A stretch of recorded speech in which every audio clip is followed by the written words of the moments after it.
राज्यात पावसाच्या सरी हजेरी लावत आहेत. ढगाळ वातावरणामुळे उन्हाचा चटका कमी झाला असून वारे वाहू लागले आहेत. आजही राज्यात पावसाचा अंदाज कायम असून कोकण, घाटमाथा, उत्तर मध्य महाराष्ट्र आणि विदर्भात जोरदार पावसाचा अंदाज देण्यात आला आहे. तर उर्वरित राज्यात मात्र प्रामुख्यानं उघडीपची शक्यता हवामानशास्त्र विभागानं दिलेली आहे.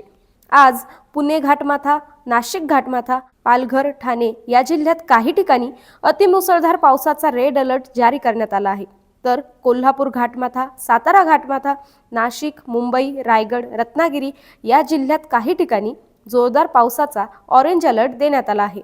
तसंच सिंधुदुर्ग, पुणे, अहिल्यानगर, धुळे, नंदुरबार, जळगाव, बुलढाणा, अकोला, वाशिम, यवतमाळ, अमरावती, वर्धा, नागपूर, चंद्रपूर, गडचिरोली या जिल्ह्यांमध्ये तुरळक ठिकाणी जोरदार पावसाचा येलो अलर्ट जारी करण्यात आला आहे.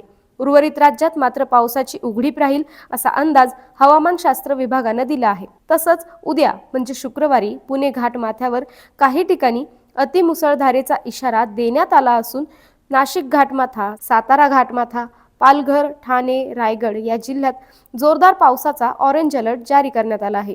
तर रत्नागिरी, मुंबई, सिंधुदुर्ग, कोल्हापूर, घाटमाथा, नाशिक, नंदुरबार, बुलढाणा, अकोला, वाशिम, यवतमाळ, अमरावती या जिल्ह्यांमध्ये वादळी पावसाचा येलो अलर्ट वर्तवला आहे.